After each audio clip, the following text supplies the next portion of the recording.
Today, we will going to visit the dungeon of Fort Santiago. Kung kakayanin natin matapos ang paglalakad dito. Disclaimers, sinigurado namin na kami ay sumunod sa lahat ng panuntunan at hindi nag-iwan ng anumang kalat sa lugar. Hi guys!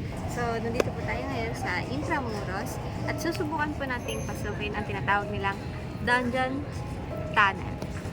So, samahan niyo po kami at pasukin na natin ang underground. Ang dungeon ay ang tiitan at ginawang selda ng mga bilanggo noong World War II. Dito rin naganap ang napakalaking aktibidad ng mga pagpapahirap. Pagkatapos ng gera, ay dito rin inilagak ang napakaraming bangkay. At ayon sa mga taong bumisita na dito, ay marami daw ang nagpaparamdam. Kaya halina kayo at samahan nyo kami na libutin ang dungeon. Kasi sabi nila, creepy daw dun, pero try natin. Ano ba sila? Kasama natin sila Marla Joy at si Treshelyn Budino. At titingnan natin yung mga reaction nila kung kakayanin ba natin yun. Pero maaga pa naman, so tingin ko naman hindi naman nakakatakot. Sa mga oras na to, ay napapaisip ako kung kakayanin ko ba pumasok sa ilalim o hindi.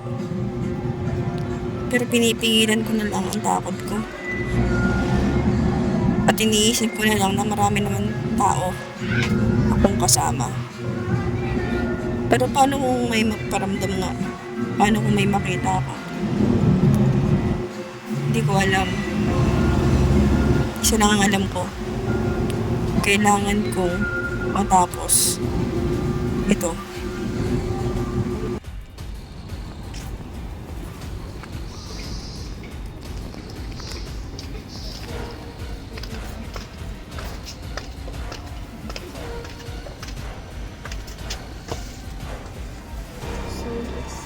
punta na tayo ngayon sa ilalim. Nasaan na si ate mo? Tugol mo naman. Naka-open na yung cam mo. Nakatutok lang sa mukha. Ano yun kung ano po? Ano yung batang po? Pero marami naman tao. So, hindi siya talaga totally na tao. Pagpasok pa lang namin, ay napakapigat na ng pakiramdam. Sinubukan ko pang magpatawa rito para lang mapawi ang bigat na nararamdaman ko. Damang-dama mo ang presensya sa kabila ng maraming mga bumibisita rito.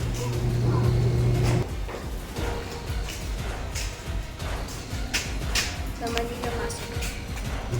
Sa mismong lugar kung saan kami naroroon, ay sinasabi nila na dito nilagay ang napakaraming bangkay noong panahon ng gera. Kaya hindi na ako nagtataka kung bakit parang hindi normal ang pakiramdam ko nung nasa lugar ako nito. Habang binabasa ko ang mga nakasulat dito, ay talagang maaawa ka sa mga sinapit ang mga taong namatay noong panahon na yun. Dahil na rin sa karumal-dumal na nangyari sa kanila. Habang nagbabasa ako ng mga nakasulat dito, sa kabilang banda, ay nakakaramdam na rin pala ng hindi maganda si Trish. Sa parting ito, ay sumasakit na ang tiyan niya at pakiramdam na nasusuka dahil sa mga litratong nakikita nila. Ang video na to ay kuha sa cellphone ni Marla. Makikita natin na basa na ang ibang paligid at may konting bahana sa mga daanan. Sa mga oras na ito, ay nagpasya na kaming tumuloy sa mismong labasan. Hindi na rin kasi maganda ang pakiramdam namin dahil hindi na rin ganun karami ang hangin na pumapasok dito sa ilalim. Napakaraming tao. Kaya siguro ganun. Wala namang nakakatakot sa lugar. ramdam mo lang ang lungkot ang mga nangyari sa lugar na to. Sa lahat ng bumibisita at bibisita dito, mas maganda na mag-alay tayo ng mga dasal para sa kanila.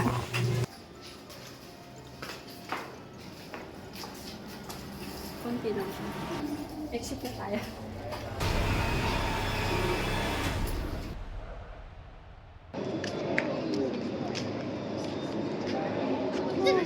Hindi siya nakakatawa ko yun. Paano?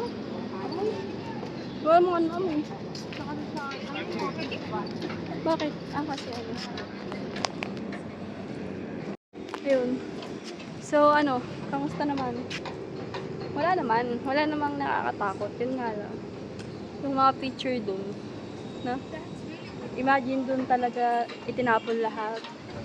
Yung mga, tinambak, parang gano'n. Maraming yung bodies yung nakita dun. Kaya nga may mga picture, kasi yun yung mga nandun. Pero hindi naman siya like, or kasi nga, maaga pa, tapos ang daming tao. Pero siguro kung, ano no, mga dapat hapon. Tapos kaunti lang yung tao. Siguro ikaw lang, tapos mga ilan na. Siguro yung presence na nakakatakot, no? Oo. So, how's your, How's your day? Nasusuka ako. Kasi, Yung mga ba't kaya susuka? mga picture naman. Nang ano? May mga putol yung ulo, putol yung paa. Yeah. Eh, yun talaga yung ano yan. Kaya nga natin pinuntahan. To see if it's, nakakatakot. Imagine, siya, tinambak, ang ganun karaming nandun. Tapos, ngayon, yung parang normal things na. Well, ikaw, how's your, how's your reaction? Ang galing. Lupit. Lupit. Pumunta kayo dun sa baba, guys. Tingnan nyo. Wala. Magugulat kayo. Kasi may statua. Kasi, parang totoo yung nandun. Yung nag-miss call. Yeah, so yun, for today's review, okay naman siya. Punta kayo mga ganitong oras para hindi nakakatakot.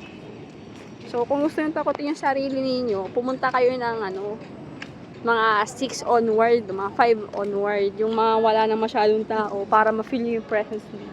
Charot! Siyempre wala naman yun, And don't forget to, to pray for them, for their spirit, di ba? So, yeah. Goods naman. Must visit talaga. Sa kabila ng mga nangyari sa lugar na ito, isa lang ang sigurado ako. Ang lahat ng mga natagpuan dito ay ang mga lumaban para sa ating bansa. Ako nga pala, si Canegro, at samahan niyo ulit kami sa susunod.